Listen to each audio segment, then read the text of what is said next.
6 hours after a hotel clerk begged me to switch rooms and I refused, police found a body in the room right next to where I was supposed to be staying, and I realized a complete stranger had been trying to save me from a serial killer who was already inside the hotel. I'm Paige Hoffman. I'm 29 years old. I work in pharmaceutical sales, and I've stayed in more hotels than I can count. I know how hotels work. I know the tricks, the scams, the weird requests that front desk staff sometimes make. I thought I'd seen everything. On November 12th, I checked into the Riverside Inn in Columbus, Ohio, and a night manager named Diana Chen tried desperately to get me to switch rooms. She begged me. She physically tried to stop me from going upstairs, and I refused because I thought she was the problem. I was so incredibly wrong. If you want to know how one hotel room assignment and one stubborn decision put me directly in the path of someone who'd already killed that night, make sure you subscribe and drop a comment telling me where you're watching from. It was 11:47 p.m. on a Tuesday night, and I was running on nothing but bad airport coffee and pure stubbornness. I'd been on the road for 2 straight weeks, hitting every major city in the Midwest for client presentations. Cleveland, Indianapolis, Detroit, Chicago, and now Columbus. My suitcase was a disaster. My blazer had a coffee stain I kept trying to hide. My feet hurt from wearing heels for 12 hours straight. And I still had one more presentation to give tomorrow morning before I could finally go home. I'd just finished a long day of meetings in Cleveland, caught a delayed flight to Columbus, and then drove 2 hours through pouring rain to get to my hotel. It was almost midnight, and my alarm was set for 6 a.m. All I wanted was to collapse into bed and forget this day ever happened. My best friend Ivy had texted me earlier that evening asking how I was holding up. I'd sent back a tired emoji and promised to call her when I had energy. My mom had called too, asking when I'd be home for Thanksgiving next week. I'd promised her I'd make it this year, even though I'd missed the last 2 because of work. That promise was still weighing on me as I pulled into the parking lot of the Riverside Inn. I knew this hotel. I'd stayed here twice before on previous trips to Columbus. It was nothing fancy, just a clean, reliable, mid-range business hotel. The kind of place where the breakfast is free but forgettable, the Wi-Fi works most of the time, and the beds are comfortable enough, perfect for people like me who just need a place to sleep between meetings. I grabbed my rolling suitcase from the trunk and ran through the rain to the lobby doors. My hair was soaked. My blazer was dripping, and I was too tired to care. The lobby was almost empty at this hour, just me and the woman behind the front desk. She was Asian, probably in her early 40s, with shoulder-length black hair and the kind of tired eyes that told me she'd been working the night shift for too long. Her name tag said Diana Chen, night manager. "Welcome to Riverside Inn," she said, and her smile seemed forced, distracted, like her mind was somewhere else entirely. "Hi, checking in. Reservation under Paige Hoffman." Diana typed something on her computer, then stopped. She stared at the screen for a long moment, and I watched something shift in her expression. Concern, maybe, or worry. "You're in room 304, she said slowly. Then she looked up at me. "But actually, I'd like to offer you a complimentary upgrade. We have a room available on the 4th floor, room 412. Better view, quieter location. No extra charge." I was way too tired to care about views or quiet locations. "3rd floor is fine. I've stayed here before. I just need a bed." Diana's expression tightened. "I really think you'd prefer 412. It's away from the elevator so you won't hear the noise." There was something weird about how insistent she was being. Hotel staff offer upgrades all the time, sure, but they don't push when you say no thanks. "Room 304 is completely fine," I said, a little more firmly. "Can I just get my keycard, please? I have an early morning tomorrow." Diana didn't move. She just kept staring at me with this look I couldn't quite read. Then she leaned forward slightly over the desk and lowered her voice. "Miss Hoffman, I need you to take room 412 instead of 304. I can't explain why right now, but it's very important. Please just trust me on this." Now I was getting annoyed. Trust her? I didn't even know her. And this whole conversation was starting to feel off. "Is there a problem with room 304? Is it not ready or something?" "The room is ready," Diana said carefully, "but I'm asking you as a personal favor to take 412 instead." A personal favor? From a stranger working the night shift at a hotel? That made no sense. My guard went up immediately. I'd heard stories about hotel scams. Staff who put solo female travelers in specific rooms and then their accomplices rob them. Or desk clerks who give out room numbers to people who shouldn't have them. This felt wrong. Look, I appreciate the offer, but I'm staying in the room I booked, I said firmly. Can you please just give me the key for 304? Diana's face fell. She looked genuinely upset now, almost desperate. Ms. Hoffman, please. I know this sounds strange, but you need to be in 412. You don't have to understand why. Just please trust me. Trust her? She was practically begging me to switch rooms for reasons she refused to explain.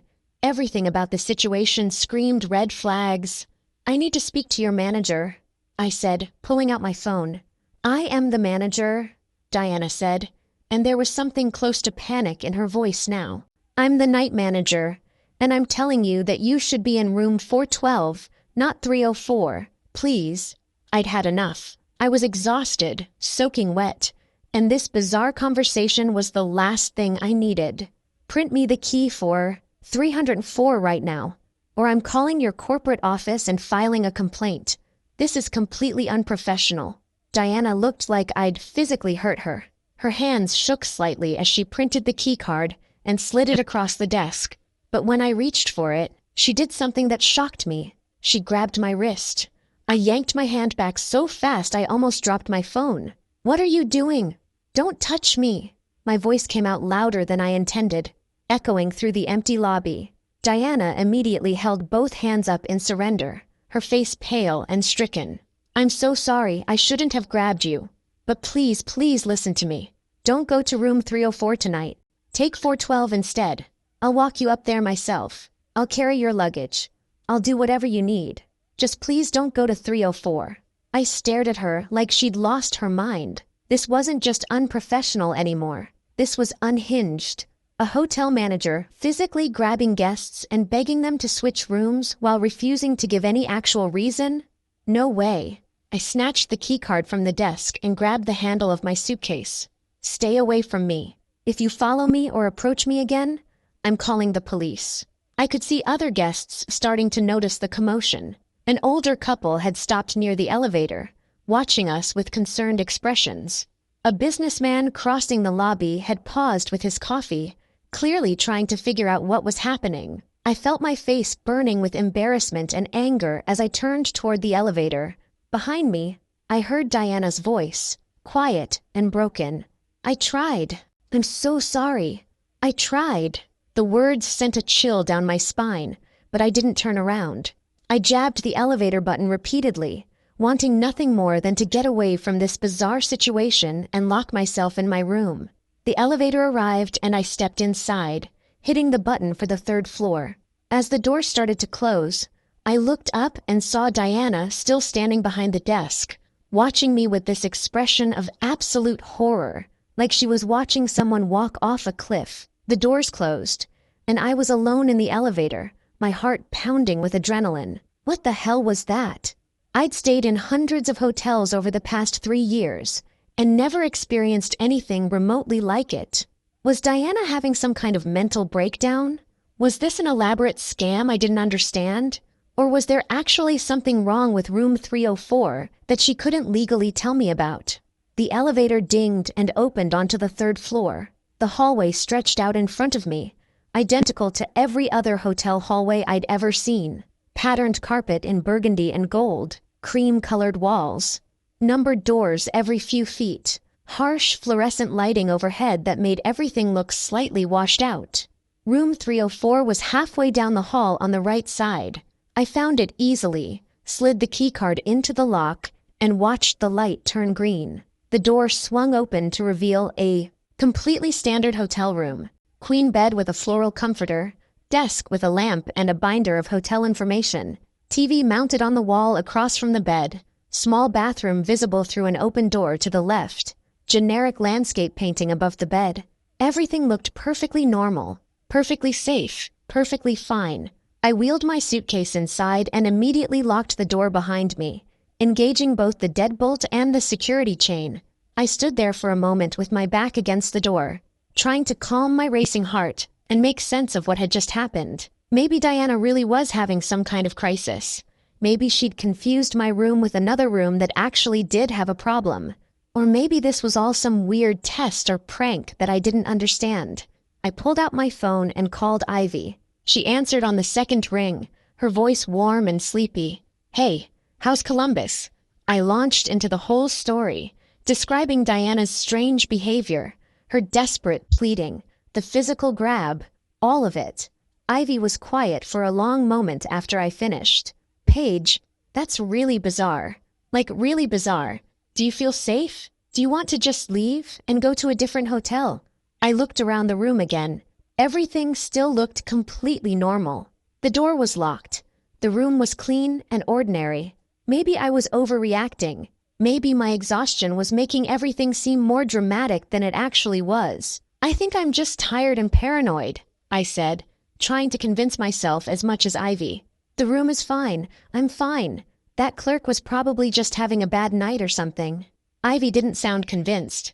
"If you're sure, but keep your phone on, okay? And text me when you wake up tomorrow." "I'm serious."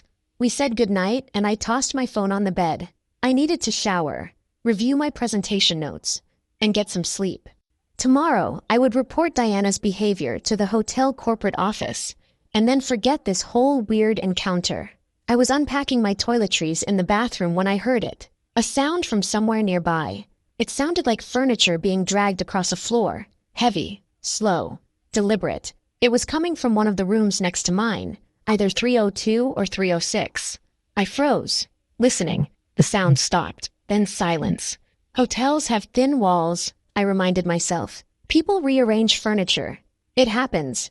It's nothing. But I couldn't shake the image of Diana's face as those elevator doors closed. The genuine terror in her eyes. The way she'd said, "I tried," like she'd already failed at something important. I sat on the edge of the bed, staring at the wall that separated my room from whoever was next door, and I couldn't quite make myself believe that everything was fine. I tried to push the uneasy feeling away and focus on getting ready for bed. I took a quick shower, changed into my pajamas, and climbed under the covers with my laptop to review tomorrow's presentation one more time. But I couldn't concentrate. Every small noise made me tense up. The air conditioning kicking on. Someone walking past my door in the hallway. The ice machine down the hall dropping ice. My eyes kept drifting to the wall that connected my room to the neighboring one, and I kept replaying that dragging sound in my mind. At 1:23 a.m. I heard it again. That same heavy dragging noise, but this time it was slower and more deliberate, like someone was pulling something extremely heavy across the floor with great effort. The sound made my skin crawl. I set my laptop aside and sat completely still, listening. Then the dragging stopped and I heard a door open. Not my door, but somewhere close. I heard footsteps in the hallway, slow and measured. My entire body went rigid. The footsteps stopped, and from the sound of it, they'd stopped right outside my door. I held my breath, not daring to move. For 30 long seconds, there was nothing but silence. Then I saw it. The thing that made my blood turn to ice. The door handle was moving. Someone was trying to open my door. The handle moved down slowly, testing it, and then jiggled more forcefully. The door didn't open because of the deadbolt and security chain, but someone was definitely, absolutely trying to get into my room.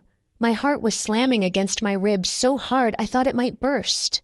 I couldn't breathe, couldn't think, just stared at that door handle moving up and down as someone on the other side tried again and again to open it.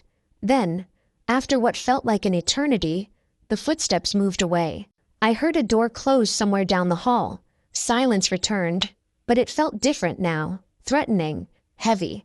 My hands were shaking so violently I could barely hold my phone as I pulled up the front desk number and hit call. It rang 6 times, each ring feeling like forever, before Diana finally answered. "Front desk, this is Diana." Her voice sounded tense, alert. "This is Paige Hoffman in room 304. I tried to keep my voice steady, but it came out shaking. "Someone just tried to open my door. Right now. Someone tried my door handle." I heard Diana suck in a sharp breath. "Are you okay? Are you hurt? Did they get inside? No. The deadbolt stopped them. But Diana, someone tried to get in. Who has keys to these rooms? There was a pause, and when Diana spoke again, her voice was tight with barely controlled fear. Only housekeeping and management staff have master keys, and housekeeping doesn't work at this hour. Ms. Hoffman, I need you to listen to me very carefully right now. Pack your things immediately and come down to the lobby. Right now. Don't open your door until you're completely ready to leave, and then walk straight to the elevator without stopping. Do you understand? The fear in her voice made my decision easy. This wasn't a strange clerk having a bad night. This was real danger, and Diana had been trying to warn me from the moment I checked in. I'm packing now. I'm coming down. I threw my belongings into my suitcase without bothering to fold anything. Just stuffed it all in as fast as I could.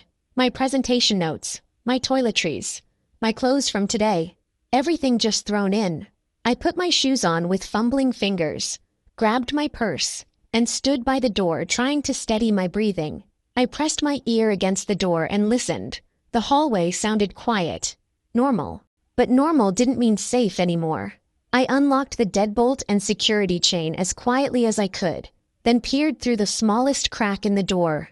The hallway was empty. Same patterned carpet, same cream walls, same harsh lighting. No people, no movement. I pulled my suitcase out and walked as quickly as I could toward the elevator, my wheels making too much noise on the carpet, my heart in my throat. I kept expecting a door to open behind me, kept expecting to hear those footsteps again. I jabbed the elevator button over and over until finally the doors opened. I practically fell inside and hit the button for the lobby, watching the third-floor hallway until the doors finally, mercifully closed. When the elevator opened in the lobby, Diana was standing right there waiting for me. Her face was pale and drawn, and she looked like she might cry when she saw me. "Thank God," she breathed. "Thank God you're okay.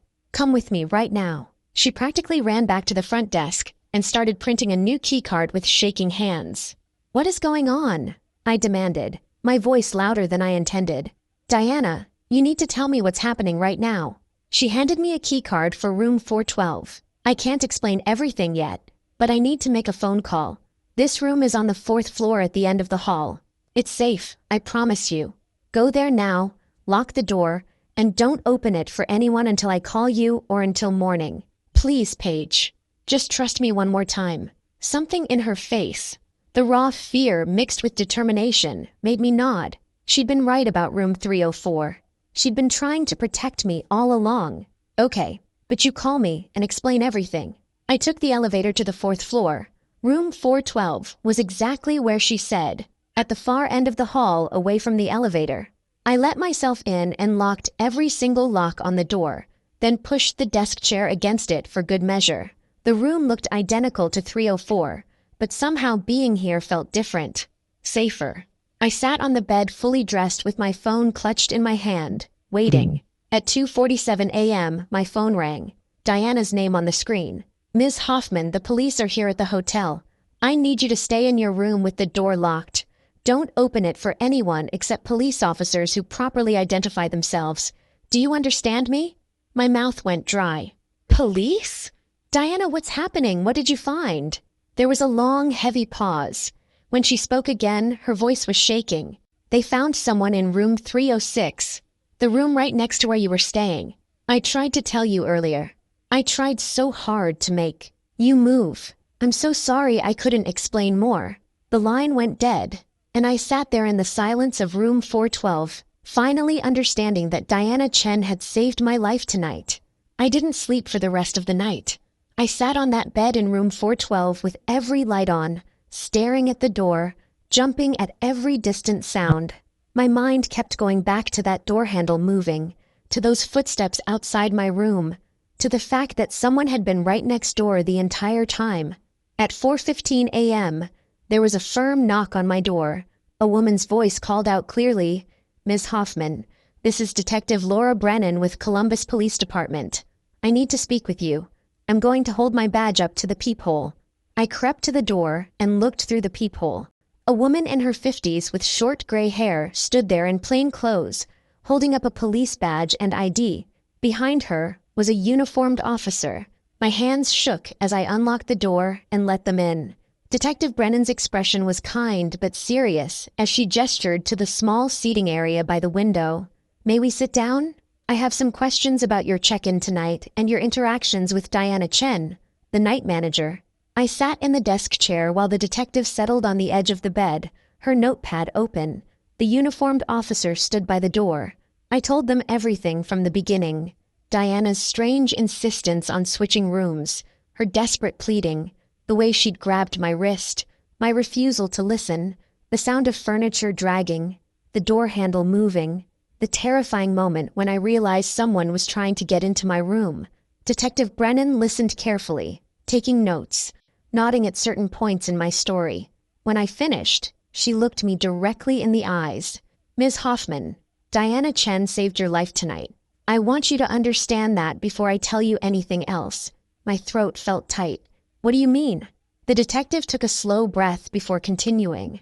"At approximately 2:30 this morning, we received a call from Ms. Chen reporting suspicious activity in room 306, which was directly next to your original room assignment. When our officers arrived and entered that room, they found a deceased female. Her name was Jessica Morales, 31 years old. She'd checked into the hotel yesterday afternoon. The preliminary investigation suggests she was killed earlier tonight by someone who accessed her room using a cloned key card." I felt the room start to spin. Someone had been murdered in the room right next to mine, right next to where I was supposed to be sleeping. We also discovered evidence that the perpetrator had created cloned key cards for several rooms on the third floor, including room 304, your assigned room. Ms. Chen had noticed unusual activity on that floor over the past several nights. Doors opening at odd hours. Guests reporting feeling watched. Small items missing from rooms.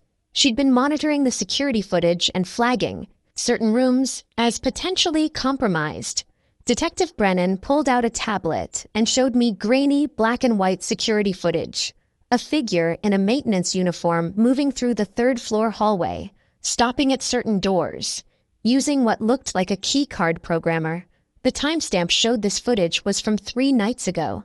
"When you checked in last night and were assigned to room 304, Ms. Chen recognized it as one of the compromised rooms.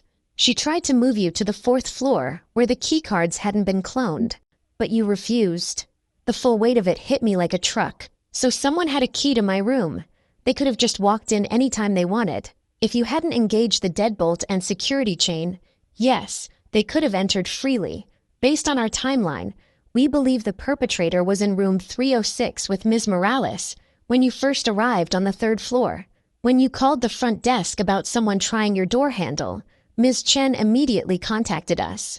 She'd been gathering evidence for several days, trying to figure out how to alert police without spooking the suspect into fleeing. An hour later, after more questions and a formal written statement, Diana came upstairs with a police escort. She looked absolutely exhausted, her eyes red from crying, but there was also relief on her face when she saw me. The officers gave us privacy, waiting outside in the hallway. Diana sat in the chair across from me, and for a moment, neither of us spoke. "I'm sorry I couldn't tell you more at check-in," she finally said, her voice hoarse.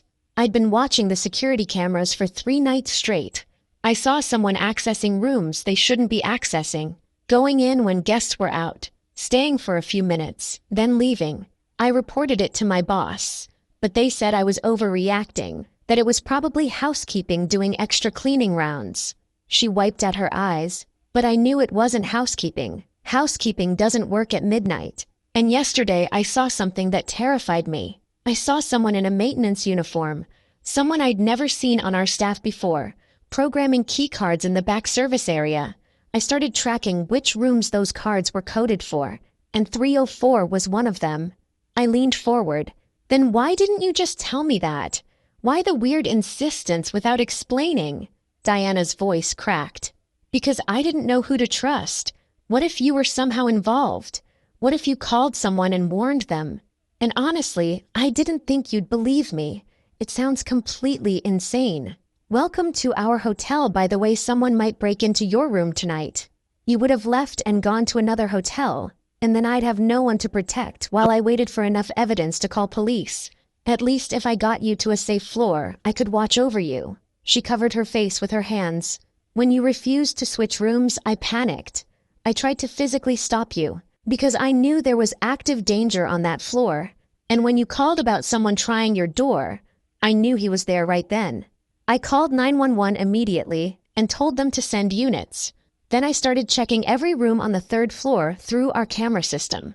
That's when I saw movement in 306 and told police to check that room first. Detective Brennan came back in to tell us they'd arrested someone. Richard Cole, 42 years old, former hotel management employee who'd been fired 6 months ago. He'd been targeting hotels across the Midwest, using his inside knowledge to clone key cards and access guest rooms. Usually he just stole valuables while people were out. But in Columbus, something had gone terribly wrong. Jessica Morales returned to her room unexpectedly and found him inside going through her belongings. We believe he panicked and killed her to avoid being identified. The detective's voice was gentle but firm. "And Ms. Hoffman, you were next. Room 304 was right next door, with a cloned key giving him access whenever he wanted. If you'd been in that room sleeping without the deadbolt engaged, or if you'd opened the door when he tried the handle, we'd likely be having a very different conversation right now." I didn't make my 8 a.m. presentation the next morning. I spent hours at the police station giving detailed statements, looking at more security footage, identifying the exact timeline of everything that had happened. My hands shook as I signed each page of my statement, my mind still struggling to process that I'd been that close to someone who'd already killed once that night. My company was incredibly understanding when I finally called my boss around noon to explain why I'd missed the client meeting.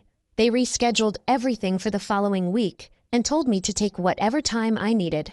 I couldn't stay at the Riverside Inn after that, even though the manager offered me a complimentary extended stay and profuse apologies. I checked into a different hotel across town, one with modern security systems and cameras everywhere.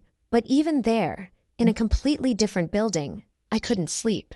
Every footstep in the hallway made me freeze. Every door closing made my heart race.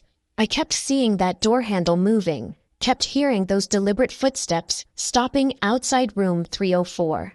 My best friend Ivy flew out from Chicago the next day without even asking if I wanted her to come. She just showed up at my hotel room with her overnight bag and wrapped me in a hug that finally broke through the shock I'd been operating under.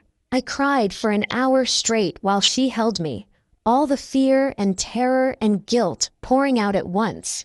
Guilt because I was alive, and Jessica Morales wasn't. Guilt because I'd fought against the very person trying to save me. Guilt because some part of me wondered if Diana could have saved Jessica too, if she'd acted sooner, if she'd called police earlier, if she'd done something different.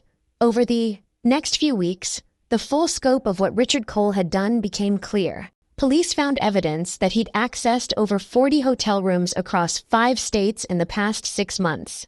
He'd stolen laptops, jewelry, cash, prescription medications, anything valuable he could quickly take and sell. His hotel management background had given him the knowledge to exploit security systems that most guests never even thought about. Jessica Morales had been his first murder victim, but prosecutors argued that his pattern showed escalating risk-taking and violence. It was only a matter of time before someone else got hurt. He'd kept detailed logs of which rooms he'd accessed, which guests had the most valuable items, which hotels had the weakest security protocols. The DA told me during one of my meetings with her office that finding those logs had been crucial to building their case.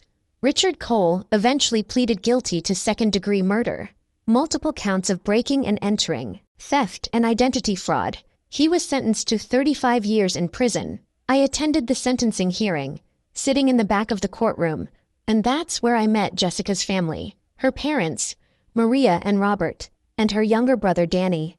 They were devastated, broken by a loss that made no sense. Jessica had been a graphic designer, engaged to be married in just 3 months. She'd been in Columbus for a work conference, excited about her upcoming wedding, making plans for her future. She had no idea that checking into that hotel would be the last thing she ever did. After the sentencing, Jessica's mother, Maria, came up to me in the courthouse hallway. She took both my hands in hers, and I saw such deep pain in her eyes that I could barely look at her. "I'm glad you're safe," she said quietly. "I'm glad that woman Diana was there to protect you. I just wish someone had been there to protect my Jessica." Those words have stayed with me every single day since. The randomness of survival and death. The fact that I was spared because one hotel clerk noticed something wrong and refused to give up on me, even when I fought against her. Jessica didn't have that same protection, and it cost her everything. I quit my pharmaceutical sales job 3 months after Columbus. I couldn't do it anymore. The constant travel, the endless string of hotel rooms, the nights spent alone in unfamiliar places. Every hotel lobby made me think of Diana standing behind that desk, desperately trying to save me. Every hotel room door made me think of that handle moving, someone trying to get in. I took a position at my company's corporate headquarters in Atlanta, a regular desk job with normal hours and a permanent address. It paid significantly less than my sales commissions, but I slept in my own bed every night, and that was worth more than any amount of money. Diana and I stay in close contact. She left the Riverside Inn shortly after that night and now works as a security consultant, training hotel staff across the country to recognize suspicious patterns and trust their instincts when something feels wrong. We meet for coffee every few months, 2 women forever connected by one terrible night. I still think about what would have happened if you'd just given up on me. I told her during one of those meetings, sitting across from her in a quiet cafe. If you'd decided it wasn't worth fighting with a stubborn guest who wouldn't listen. Diana stirred her coffee slowly, her eyes distant. I couldn't give up. I have 2 daughters, and I kept thinking about what if it was one of them. What if someone tried to warn them and they didn't listen because the warning didn't make sense or seemed inconvenient? I'd want that person to keep trying, to not give up just because it was difficult. So I couldn't give up on you. I learned something crucial that night in Columbus. Sometimes the people trying to help you look like obstacles or problems. Sometimes they can't explain exactly why they're asking you to trust them because the full truth is too complicated or too dangerous to share in that moment. Sometimes survival depends on recognizing genuine fear in someone's eyes and choosing to believe them even when logic says otherwise. I think about Jessica constantly, about how we were both just women traveling for work, staying in the same hotel, living our normal lives. The only difference between us was timing and a hotel clerk who happened to be paying attention. Jessica deserved that same chance. She deserved someone watching out for her too. I carry that responsibility now. That knowledge that I'm alive because someone cared enough to fight for me. It's changed how I move through the world. I pay attention to people in service positions who see patterns guests don't see. I listen when someone says, "Trust me," with real urgency in their voice. I know now that independence and self-reliance are valuable, but so is recognizing when someone is desperately trying to save you. 6 hours was all it took. 6 hours between Diana trying to switch my room and police finding Jessica's body next door. 6 hours where I was supposed to be in room 304, right next to a killer, with a door he could open whenever he wanted. 6 hours where Diana was gathering evidence, watching security feeds, trying to protect us both without alerting the person she was tracking. Sometimes trust has to be given immediately, desperately, to someone you don't know who's begging you to believe them. And sometimes that blind trust is the only thing standing between you and someone who's already decided you're their next victim. That night taught me that the most dangerous thing isn't always the obvious threat. Sometimes it's your own stubborn refusal to accept help from someone who sees clearly what you can't see at all. If this story affected you, please subscribe for more real stories about recognizing danger.